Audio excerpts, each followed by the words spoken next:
everybody, I'm Nettie Kaye. Welcome back to my studio. I'm going to go ahead today and work on another dog portrait just to get things rolling again. And this is a new commission from one of my patrons on my Etsy site at nettiekstudio.etsy.com. So you can go there, and if you want to order a dog portrait or a painting of a flower or a painting of anything, pretty much. Okay, outside of trains. I don't do trains. But feel free to go on there and take a look at my work, and you can order one too. Okay, let's get going. I've got an 11 by 14 canvas that I have kind of toned with a middle tone. And what does that mean? Well, I think I put a little bit of raw sienna and a little blue. What is it? Oh, actually raw sienna and purple. And I just kind of messed around with it. I have a little tiny jar of odorless thinner, and that's I wiped it off with a rag, and that's how we get to our toned canvas for today. All right. Sometimes we work on a white canvas. A lot of times we work on a toned canvas. When I'm doing a white dog, hello, if I painted a white dog on a white canvas, you know, it's like a snowman in a snowstorm. You're not going to be able to see it. So I start with the toned canvas, and then I'm going to put my brush into my thinner, and I'm going to, initially, I'm going to put a little bit of my raw umber. It's actually more burnt umber. Yeah, it's burnt umber. And I'm going to make a little thinned out bit of paint with that. And I'm going to decide where the nose is on this one. And I think about placing the head, probably a little bit above the middle line. I don't want to place it too low because I want to put a little bit of the chest of the dog in. So I think I'll start, what I normally do is I start with the nose, all right? And I'm going to use a little thinner brush for this one, just because I want to do a line on it. And so I'm mixing a little dioxazine purple with my brown, and that way you'll be able to see it. So I'm going to put this little line right going straight down. See if I can still do this. Developing a little bit of the shakes lately, but hey, you know, it makes my artwork much more interesting and a little more impressionistic. Yeah. So we've got a straight line down, and then this nose, it kind of goes straight across at the bottom rather than the usual V that I normally do. And then I'm going to put a line going up this way and a line going up this way. That's the basis of the bottom of the nose. So it's kind of like an upside down T with some little wings on it right there. And then I'll go up to the top, and I skip over that line because it doesn't go all the way to the top. It doesn't bifurcate all the way to the top of the nose. There's a fleshy part of the nose. So I'm going to put a line right here, and I hope you can see that.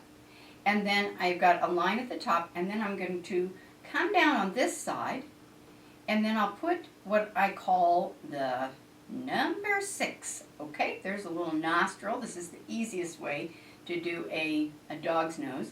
And I'm realizing now that it is much closer to the middle of the nose, so I'm going to make that a little bit more like that, and I'll pull it down a little bit. Got to look at my photo and make sure I'm not just making it up as I go.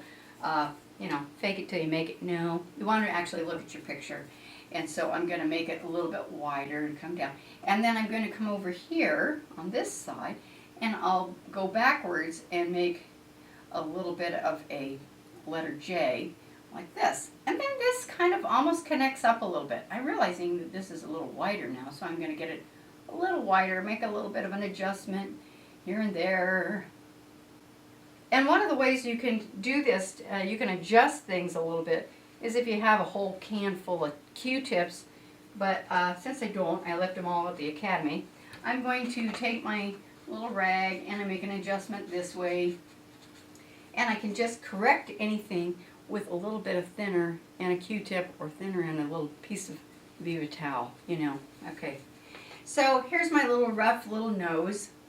And then, let's see, I'm going to get one, this is a little bit more refined. This one's a little more refined. So let's pull this kind of purpley brown down just a little bit farther down on the nose. It's not too far. It's shorter than you think most of the time, even on portraits of people. Especially babies. Don't give them a big gaping space between their nose and their mouth, because it's going to be wrong, okay? It's going to make them look old. So if your dog's really old, maybe it might have a longer line, but I'm going to put a line down here, and then we're going to move it in this direction, so it's almost like an upside down Y. If I flipped it over, that's what it would look like. Okay, let's look. Okay, kind of like a Y upside down. Well, this is getting a little silly, isn't it? And then I'll get a little bit more thinned out paint, and we'll just kind of cruise it down like this, and it gives me just an idea of where things are. I'm going to take this dark paint, and I'm going to kind of fill this in a little bit. I still know where my line is right here.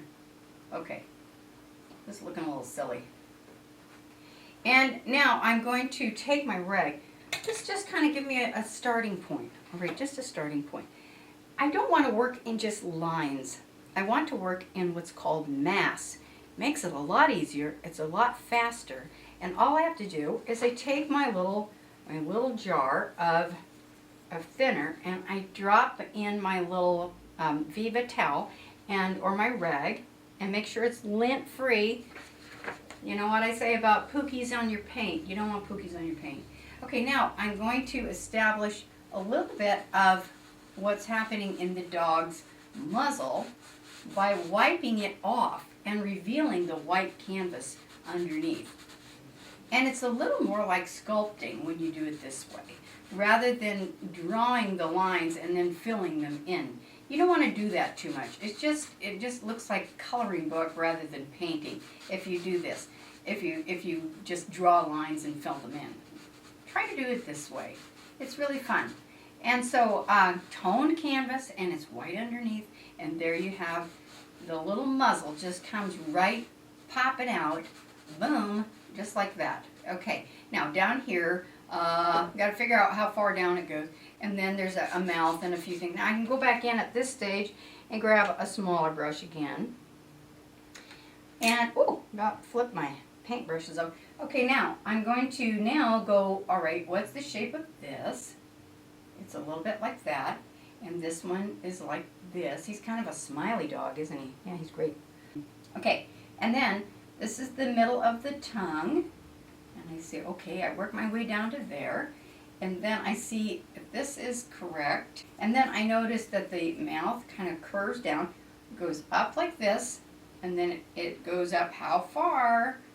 I think right about there. And then we're going to pull this down in this shape. That's that little gum line, that's just black gum line that kind of comes down. Now, let's get a little more of that dark brown.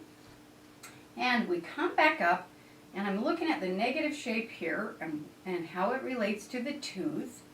And then I create this other little black gum line right there.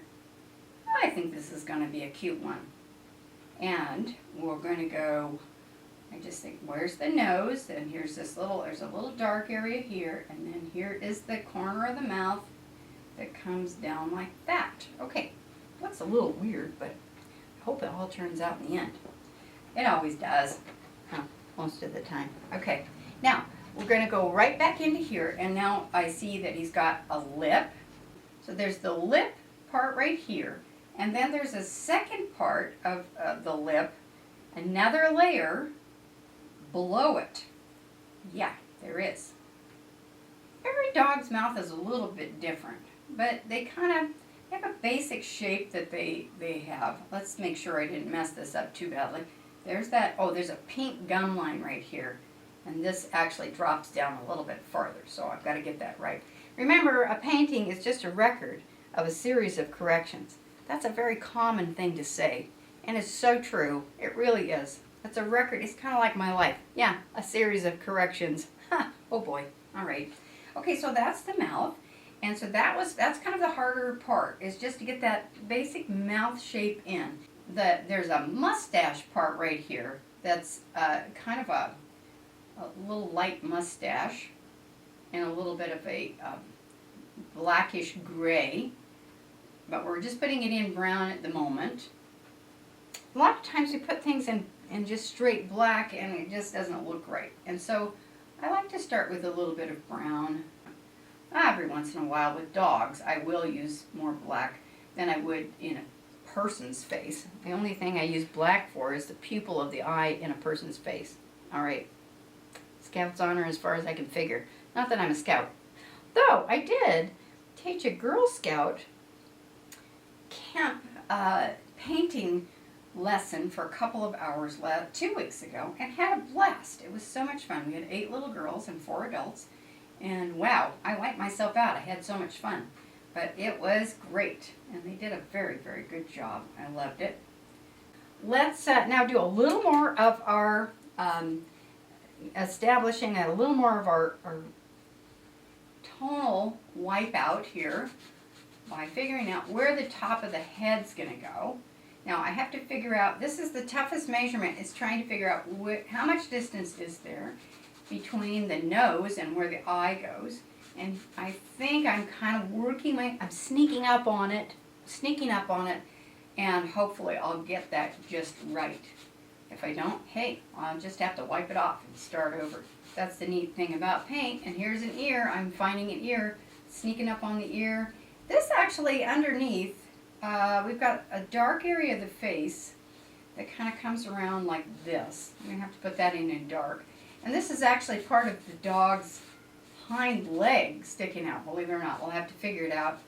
And then I'm going to put in a little bit of the body with the rag. Isn't this fun? Because you don't have to worry about your paint strokes. You're just wiping out areas and the dog begins to emerge.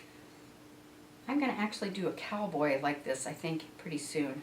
So I know I tried, I had Cowboy Fred, my friend, who is just an incredible specimen. Don't tell him I said that. He's going to be coming to my class here in the next little while.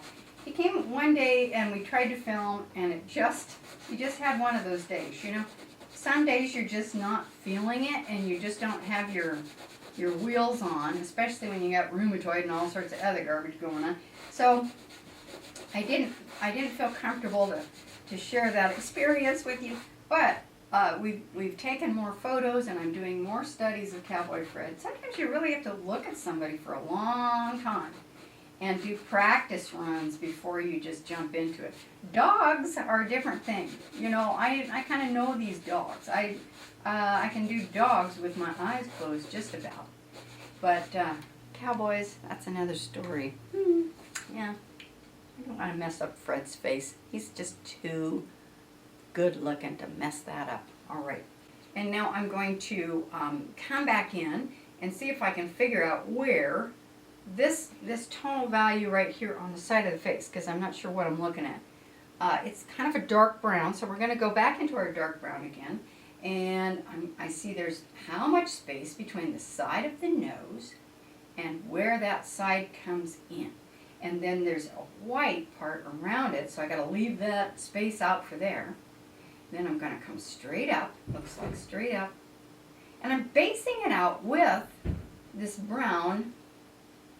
And then I'm going to do this, and I'm going to put the ear in, but here's that dark brown. It's got a little bit of black, a little bit of purple, but we'll add that in later. I'm just putting in the brownish color to start with, and then I'm going to come up and then decide where that eye is.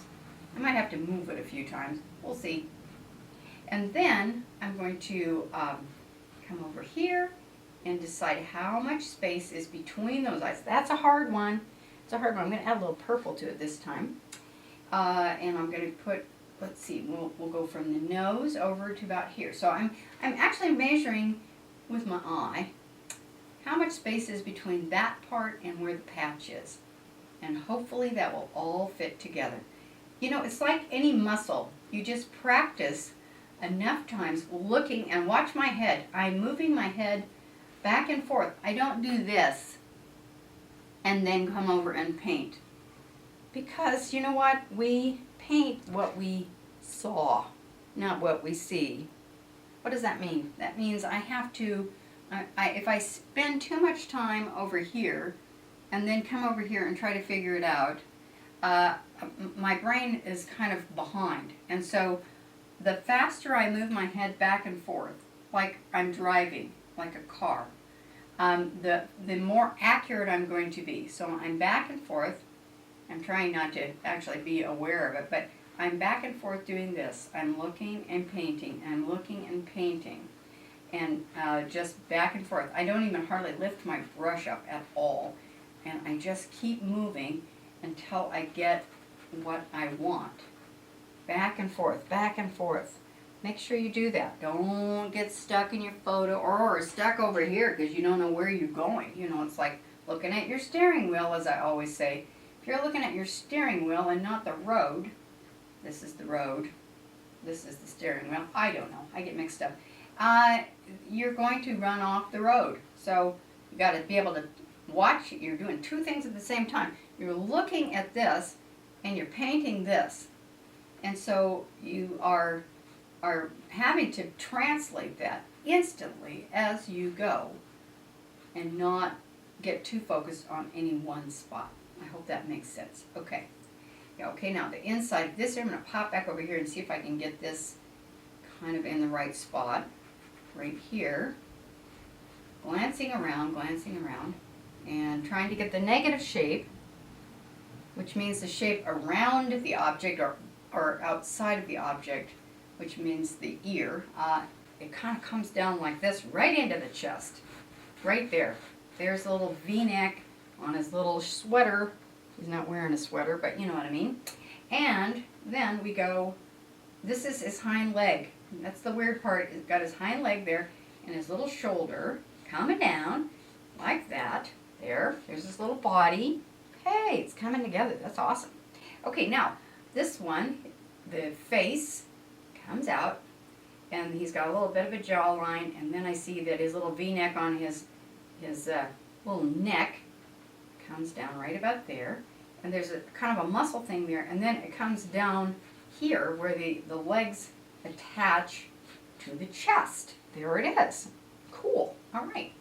There's the hind leg of the dog coming off back there, and then the foot comes off right here. There's a little footy, and then over here is a hint of another foot. How far down is that? 1, 2, 3, glancing back and forth, and here is another indication of another little foot. Now, I don't have to leave it exactly like that. I might actually pull that foot out just a little bit farther so it makes sense with the other one. So I'm going to make it a little bigger than it really is, just so it makes sense. You know, if it doesn't look quite right, you can fix it. It's your painting. You can do whatever you want. All right, good. Okay, so, all right, here we go. Now, I've got on this one, oddly, he looks like he has kind of a gold eye right here on one eye, and then the other one's just slightly browner for some reason. So he's, you know, some of those dogs have got different color eyes. I'm not exactly sure if he does. It might just be the lighting. There's a little bit of the eye. Now, I should have some black out. Now, normally I would use a black. Forgot to put the black out. Oh, well. Okay, pretend this is black. I'm now going to go in and put the pupil into the eye. And I'm thinking the light, again, is coming from my right and your left. And I'm going to put in the little round circle, but I'm leaving a little hole kind of cut out, which we call the Pac-Man. And then I put the light around that. And then I'll put the same thing over here. And I'm going to put the matching pupil over here, only a little bit darker. Now I know I can come in and put in the top of the eye, and it begins to come to life. So I'll put in a little arch over the eye, and then one under. Some of them have really a big dark ring around the eyes, and it makes them stand out a little bit. Okay, now how did I put that little sparkle on? That's the fun part. Okay, tiny little brush, and I'll put, oops, I got to roll that a little bit. When you want it to get a nice point, you can roll the brush, or you dip it in and just hit it with just the very, very tip of the paint. Not the paintbrush, just the paint.